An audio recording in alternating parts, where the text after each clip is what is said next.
श्री कोपिनेश्वर सांस्कृतिक न्यासाच्या वतीने आयोजित स्वागत यात्रेत मुख्यमंत्र्यांच्या सहभागामुळे यात्रा विस्कळीत झाल्यानं ठाणेकर नागरिकांमधून नाराजीचा सूर।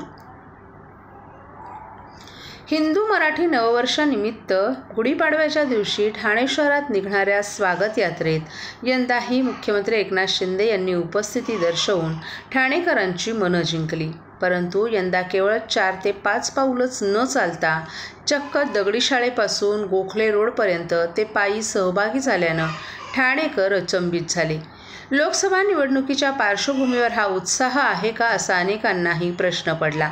मात्र मुख्यमंत्र्यांच्या या सहभागामुळे स्वागत यात्रा विस्कळीत झाल्याचं चित्र होतं। त्यामुळे काही ठाणेकर मंडळींनी नाराजी देखील व्यक्त केली। श्री कोपिनेश्वर सांस्कृतिक न्यासाच्या वतीनं दरवर्षी हिंदू मराठी नववर्ष आणि गुढीपाडव्यानिमित्त स्वागत यात्रेचं आयोजन केलं जातं। या स्वागत यात्रेची सुरुवात श्री कोपिनेश्वर मंदिरापासून होते। मुख्यमंत्री एकनाथ शिंदे हे ठाण्याचे असल्यामुळे ते वर्षोनुवर्ष यात्रेत सहभागी होतात। मुख्यमंत्रीपदी विराजमान झाल्यावर त्यांनी या परंपरेत खंड पडू नव्हता। गुढीपाडव्याच्या दिवशी सकाळी 7 वाजता कोपिनेश्वर मंदिरातून पारंपरिक प्रथेनुसार वाजत गाजत प्रस्थान होतं। जांभळी नाका येथील विनायकाचं दर्शन घेऊन पालखी पुढे जांभळी नाक्यावर येते। त्या ठिकाणी शहरातील विविध संस्थांचे रथ एकत्र येत स्वागत यात्रेला सुरुवात होते। अगदी शिस्तबद्ध पद्धतीने ही स्वागत यात्रा शहरातून फिरते। यंदाही या स्वागत यात्रेत मुख्यमंत्री एकनाथ शिंदे यांनी उपस्थिती लावली होती। दगडी शाळेजवळ पालखी आल्यानंतर मुख्यमंत्री एकनाथ शिंदे यांनी पालखी घेतली। 5 ते 10 मिनिटं ते पालखी घेऊन चालले। त्यानंतर ते दगडी शाळेपासून गोखले रोडपर्यंत पायी यात्रेत सहभागी झाले। यामध्ये त्यांनी जिम्नॅस्टिक सादरीकरण, शिवराज्याभिषेक सोहळ्याचं सादरीकरण असे मुख्य कार्यक्रम थांबून बघितले आणि सादरकर्त्यांचंही कौतुक केलं। यामुळे त्या ठिकाणी मोठी गर्दी झाली होती। परिणामी पालखी मागोमाग येणारे विविध रथ यांचा क्रम चुकला आणि स्वागत यात्रा पूर्णपणे विस्कळीत झाली। स्वागत यात्रेतील रथ हे ठाणेकरांसाठी आकर्षणाचा भाग असतो, परंतु यंदा विस्कळीत झालेल्या या स्वागत यात्रेत ठाणेकरांना हे रथ नीट पाहता आले नाहीत। तसंच यंदाच्या वर्षी स्वागत यात्रेला अधिकचा वेळ लागल्यामुळे काही सहभागी संस्थांनी स्वागत यात्रेचा नेहमीचा मार्ग न निवडता मधूनच मागे फिरण्याचा निर्णय घेतला। यामुळे ठाणेकर नागरिकांचा स्वागत यात्रेला दरवर्षीसारखा उत्साह दिसून आला नाही। तर दरवर्षी मुख्यमंत्री हे पालखीसोबत 4 ते 5 पाऊलच चालतात, परंतु यंदा चक्क दगडी शाळा ते गोखले रोडपर्यंत त्यांनी पायी स्वागत यात्रेत सहभाग नोंदवल्यामुळे लोकसभा निवडणुकीच्या पार्श्वभूमीवर हा उत्साह आहे का असा प्रश्न ठाणेकर नागरिकांकडून उपस्थित केला जातोय।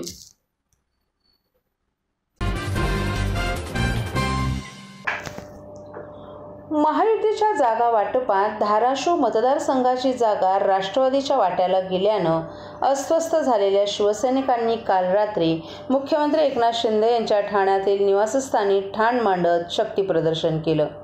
धाराशिवची जागा शिवसेनेलाच मिळावी असा आग्रह त्यांनी धरला असून रात्री उशिरापर्यंत ते मुख्यमंत्र्यांच्या भेटीसाठी थांबले होते। धाराशिव मतदारसंघातून 2019 मध्ये शिवसेनेचे ओमराजे निंबाळकर हे निवडून आले होते, परंतु शिवसेनेतील बंडानंतर राजकीय समीकरणं बदलली असून ओमराजे निंबाळकर यांनी उद्धव ठाकरे यांनाच साथ दिली आहे। त्यामुळे शिंदेंच्या सेनेकडून त्यांच्या विरोधात उमेदवार उभा करण्याची तयारी केली जात होती। तसंच महायुतीच्या जागा वाटपात ही जागा शिवसेनेला मिळावी असा आग्रह शिंदेंच्या सेनेचे मंत्री, पालकमंत्री तानाजी सावंत यांचे पुतणे धनंजय सावंत यांनी धरला आहे। परंतु महायुतीच्या जागा वाटपात धाराशिव मतदारसंघाची जागा राष्ट्रवादीच्या वाट्याला गेल्यानं ते अस्वस्थ झालेत। यातूनच धनंजय सावंत यांच्यासह शिवसैनिक मोठ्या संख्येनं काल रात्री ठाण्यात दाखल झाले होते। त्यानंतर त्यांनी मुख्यमंत्री एकनाथ शिंदे यांच्या ठाण्यातील शुभदीप निवासस्थानी परिसरात ठाण मांडत शक्ती प्रदर्शन केलं। धाराशिवची जागा शिवसेनेलाच मिळावी असा त्यांनी आग्रह धरला असून रात्री उशिरापर्यंत ते मुख्यमंत्र्यांच्या भेटीसाठी थांबले होते। मुख्यमंत्री एकनाथ शिंदे हे आम्हाला न्याय देतील अशी अपेक्षा धनंजय सावंत यांनी पत्रकारांशी बोलताना व्यक्त केली।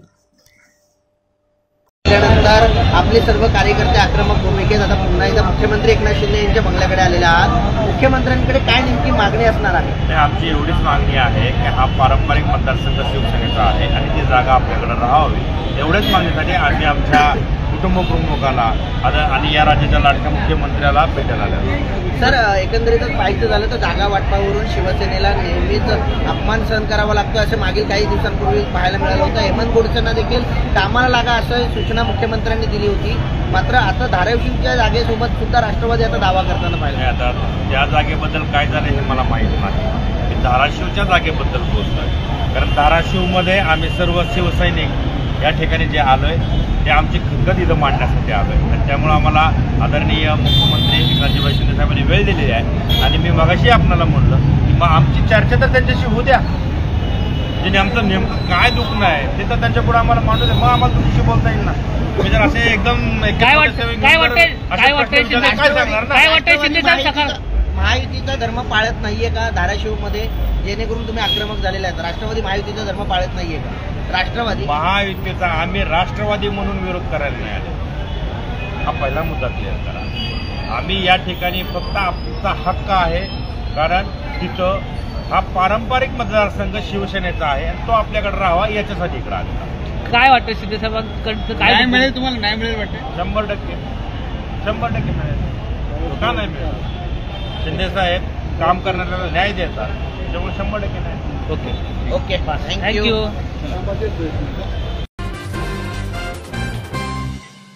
सर्व नागरिकांना आवाहन करण्यात येत आहे की सध्या डासांमार्फत पसरणाऱ्या डेंग्यू या आजाराचा प्रसार रोखण्यासाठी प्रत्येकाने पुढील प्रमाणे कार्यवाही करावी.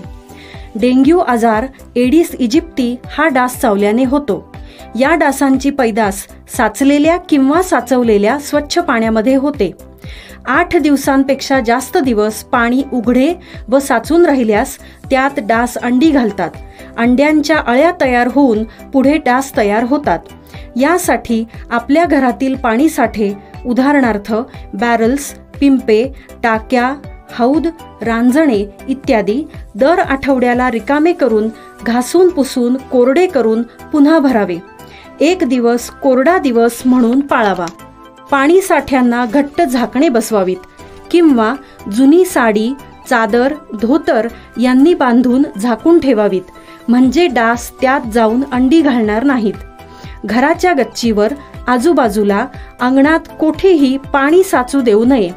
भंगार सामान उघड्यावर टाकू नये, उदाहरणार्थ टायर्स, प्लास्टिक सामान, कुंड्या, टाकाऊ वस्तू इत्यादी. अशा सामानात पावसाचे पाणी साठून त्यात डेंग्यूच्या डासांची पैदास होते. घरातील कूलर्स, फ्रीजच्या पाठीमागील ट्रे हे देखील वेळोवेळी कोरडे करावेत. लक्षात ठेवा, नुसत्या फवारणीने डास घनता कमी होत नाही, तर त्यासाठी डास पैदास ठिकाणे नष्ट करणे ही आपल्या सर्वांची जबाबदारी आहे.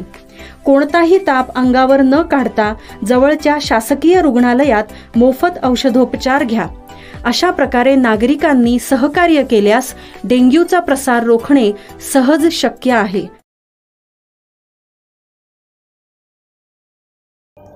महाविकास आघाडीमध्ये कुणाचा पायपोस कुणात नसून त्यामुळे काँग्रेसची फरफट सुरू असल्यामुळे पक्षात अनेक कार्यकर्ते अस्वस्थ असून त्यांनी वेगळी वाट धरण्याचा निर्णय घेतला असल्याचं मत राजू वाघमारे यांनी व्यक्त केले. राजू वाघमारे यांनी आज ठाण्यातील आनंद आश्रमात येऊन मुख्यमंत्री एकनाथ शिंदे यांच्या उपस्थितीत शिवसेनेत जाहीर प्रवेश केला. यावेळी शिंदे यांनी त्यांचं स्वागत करून त्यांना त्यांच्या भावी वाटचालीसाठी शुभेच्छा दिल्या. राजू वाघमारे यांनी यावेळी बोलताना आपण अनेक वर्ष काँग्रेस पक्षाची भूमिका सक्षमपणे मांडल्याचं सांगितलं. महाविकास आघाडीत काँग्रेस पक्षातील नेते आणि कार्यकर्ते यांच्या मताला काही किंमत राहिली नाही.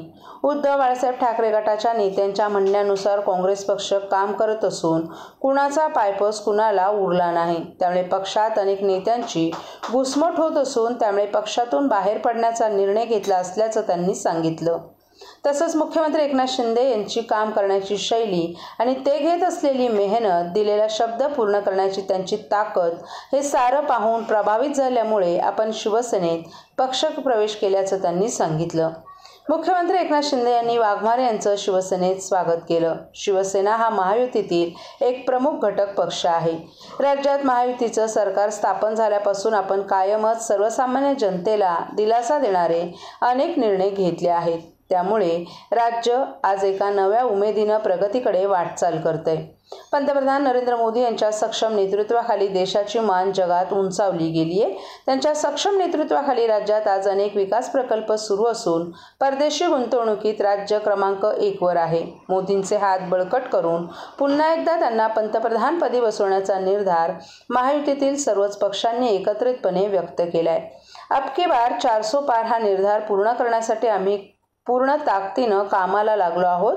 याच मोहिमेला अधिक बळ देण्यासाठी आगामी लोकसभा निवडणुकीला सामोरं जाताना शिवसेनेची भूमिका अधिक जोरकसपणे मांडण्यासाठी राजू वाघमारे यांची शिवसेना उपनेता आणि सहमुख्य प्रवक्तेपदी नियुक्ती करण्यात येत असल्याचंही त्यांनी जाहीर केलं.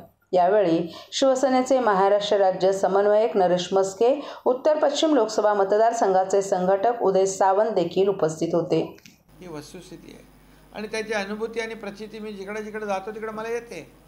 लोकांना एक वेगळं आपलेपण आहे, आपलेपणाची ममत्वाची भावना आहे की बाबा आपला माणूस आहे, आपला माणूस ऐकेल, हे ऐकणारं सरकार आहे, ऐकून घेणारं सरकार आहे आणि निर्णय देणारं सरकार आहे. त्यामुळे आमच्याकडे नीती, नियती आणि निर्णय हे सगळं आमच्याकडे आहे. बाकी आता त्यांनी सांगितलं काँग्रेसची काय परिस्थिती, नॅशनल पार्टी. आता 2 पार्ट्या ज्यांच्याकडे झेंडा पण नाही, अजेंडा पण नाही, पण त्यांनी नॅशनल पार्टीलाच कॅप्चर केलं आहे, हायजॅक करून टाकलेलं आहे. आता नॅशनल पार्टीचं काय होणार म्हणून आता वाघमारेजी आपल्या पुढचं जे काय प्रत्येकाला भवितव्य तर लागतं, मेहनत करतात. किती 35 वर्ष काम केलं तुम्ही, 30-35 वर्ष काँग्रेसची प्रामाणिक सेवा केली. काँग्रेसमध्ये प्रवक्ते पण त्यांचं सगळं मी बघतो का डिबेटमध्ये चर्चा मुद्देसूद असते, त्यांची एव्हिडन्स सकट असते आणि सरचिटणीस म्हणून देखील काम त्यांनी चांगलं केलं. आणि एक चांगला कार्यकर्ता, चांगलं आपलं सरकारचं काम आणि मुख्यमंत्र्याचं काम पाहून आज आमच्यासोबत त्यांनी येण्याचं ठरवलं, निर्णय घेतला आहे. त्याबद्दल खरं म्हणजे त्यांच्या अनुभवाचा जो फायदा आहे नक्की आपल्या शिवसेनेला होईल. कारण शिवसेनेमध्ये देखील अनेक लोक गेल्या 1.5-2 वर्षामध्ये लोकप्रतिनिधी असतील, संघटनेचे आमचे पदाधिकारी असतील, शिवसैनिक असतील, लाखोंच्या संख्येने रोज येत आहेत. तुम्ही दररोज आपण पाहताय. मुंबईमधलेच उबाठाचे 48 नगरसेवक शिवसेनेमध्ये सामील झालेले आहेत. आणखी इतर पक्षाचे जवळपास 60 लोक शिवसेनेमध्ये मुंबईतले आले, सिटिंग कॉर्पोरेटर. आणि इतर महापालिका, इतर जिल्हा परिषदा हे सगळं सुरू आहे. याचं कारण एवढंच आहे की त्यांना एक विश्वास आहे की हे काम करणारे लोक आहेत, घरी बसणारे लोक नाहीत. घरी बसून फक्त टीका, शिवाशाप, फेसबुक लाईव्ह काय हे सगळं आमच्याकडे नाही. आमचं आपलं डायरेक्ट जे काय असेल ते डायरेक्ट आहे आणि जनतेतलं लाईव्ह आम्ही काम करतो. आम्ही जनतेतले लाईव्ह आहेत, ते फेसबुक लाईव्ह आहेत. ठीक आहे. त्यामुळे एक फरक लोकांना कळतो. लोकांना काय पाहिजे, लोकांना काम पाहिजे, लोकांना विकास पाहिजे आणि विकासाच्या मुद्द्यावरच आम्ही काम करतो आहे. मोदी साहेब देखील केंद्रातून आम्हाला मदत करतात. डबल इंजिनचं सरकार, फास्ट आमचे निर्णय होत आहेत. अहंकारामुळे कधीही कोणी आपल्या राज्य सरकारने केंद्राकडे कधी मदत मागितली नाही का? काय आपला कमीपणा होणार आहे? आज आम्ही जातो, प्रस्ताव ठेवतो, प्रस्ताव मंजूर करतात. वंदे भारत ट्रेन किती दिल्या, रेल्वेसाठी खूप मोठ्या प्रमाणात 35,000 कोटीची तरतूद केली, शेतकऱ्यांसाठी तरतूद केली. मराठवाडा वॉटर ग्रीड जे आहे ते यांनी भासनात बुडाळून टाकलं. जलयुक्त शिवार योजना जी चांगली लोकांसाठी, शेतकऱ्यांसाठी होती ती बंद केली का? द्वेषापोटी, आकसापोटी. तुम्ही कुणाचं नुकसान करताय? शेतकऱ्यांचं, राज्याचं. आणि म्हणून आम्ही ते सगळं सुरू केलेलं आहे. महिलांसाठी आम्ही आज किती योजना केल्या. महिला बचत गटाला डबल केलं, रिव्हॉल्विंग फंड केला, CRPचं मानधन वाढवलं. ढोलताशांचा गजर, सायकल रॅली, पारंपरिक वेशभूषा, रांगोळ्यांच्या पायघड्या, जिम्नॅस्टिकची प्रात्यक्षिकं, बाईक रॅली, 60 संस्थांचा सहभाग, घोडागाडी, अबालवृद्धांचा पोलिसांचा सहभाग, श्री कोपिनेश्वर महाराज की जय, हर हर महादेव, जय श्रीराम अशा घोषणा या वातावरणात गुढीपाडव्याच्या पार्श्वभूमीवर आयोजित करण्यात आलेली नववर्ष स्वागत यात्रा संपन्न झाली. श्री कोपिनेश्वर सांस्कृतिक न्यासाच्या वतीनं आज ठाणे शहरात या यात्रेचं आयोजन करण्यात आलं होतं. श्री कोपिनेश्वर मंदिर येथून कोपिनेश्वर महाराजांच्या पालखीचं प्रस्थान झालं। सुरुवातीला या पालखीचं भाजपचे आमदार संजय केळकर, स्वागताध्यक्ष अर्जुन देशपांडे, न्यासाचे अध्यक्ष उत्तम जोशी आणि इतर पदाधिकारी उपस्थित होते। त्यानंतर पालखी श्री सिद्धिविनायक मंदिर येथे आल्यानंतर मुख्यमंत्री एकनाथ शिंदे या पालखी सोहळ्यात सहभागी झाले आणि ते पालखीचे भोई झाले। दरम्यान तेथे पालखीची आरतीही करण्यात आली। शिंदे यांनी पालखी खांद्यावर घेतल्यावर त्यांनी देखील हर हर महादेव अशा घोषणा दिल्या। चिंतामणी चौकात आल्यावर मुख्यमंत्री शिंदे, आमदार केळकर, स्वागताध्यक्ष देशपांडे यांनी पालखीवर पुष्पवृष्टी केली। त्यानंतर एक एक राजकीय पदाधिकारी या स्वागत यात्रेत सहभागी होत गेला। चिंतामणी चौकाच्या इथून दगडी शाळेच्या चौकात पालखी आल्यावर त्याचं रूपांतर स्वागत यात्रेत झालं। यावेळी शिवराज्याभिषेक सोहळा दाखवण्यात आला। गोखले रोड येथे शिंदे गटाच्या वतीनं पुष्पवृष्टीचं आयोजन करण्यात आलं होतं। या ठिकाणी देखील मुख्यमंत्री एकनाथ शिंदे यांनी पालखी आणि नववर्ष स्वागत यात्रेवर पुष्पवृष्टी करून सर्वांना मिठाईचे बॉक्स वाटले। जाणता राजामधील छत्रपती शिवाजी महाराज साक्षात या ठिकाणी अवतरले होते। नौपाडा पोलीस स्टेशन पालखी आल्यावर पोलिसांनी या पालखीचं पूजन केलं।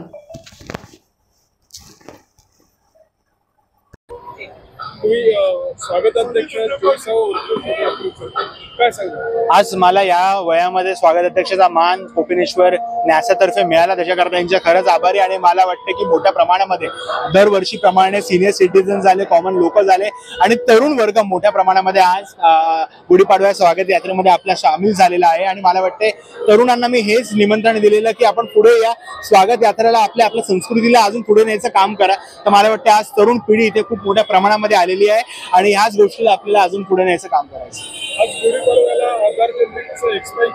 हो, जनरिक आधार माध्यमाने आपण पूर्ण इंडियामध्ये आज 22 नवीन रिटेल स्टोर्स आपण ओपन केले आणि मला वाटते की जनरिक आधारच्या माध्यमाने आज आपण फ्री ऑफ कॉस्ट लिन्सीड ऑइल जे पेन रिलीव्ह आहे ते आपण वाटलेले आहेत। तर मला वाटते की ह्याच्याने लोकांचा खूप सिनियर सिटीजनचा फायदा होईल। जेवढ्या लांब चालणार त्यांना pain relieve gel free of cost, so असा विषय आपण तुम्ही जेल पण वाटलेले ज्येष्ठ नागरिकांना? हो, ते फ्री ऑफ कॉस्ट लिन्सीड ऑइल म्हणजे जे पेन रिलीव्ह असतात 150 रुपयाची गोष्ट आज मोफत सिनियर सिटीजन्स करता आपण वाटलेले।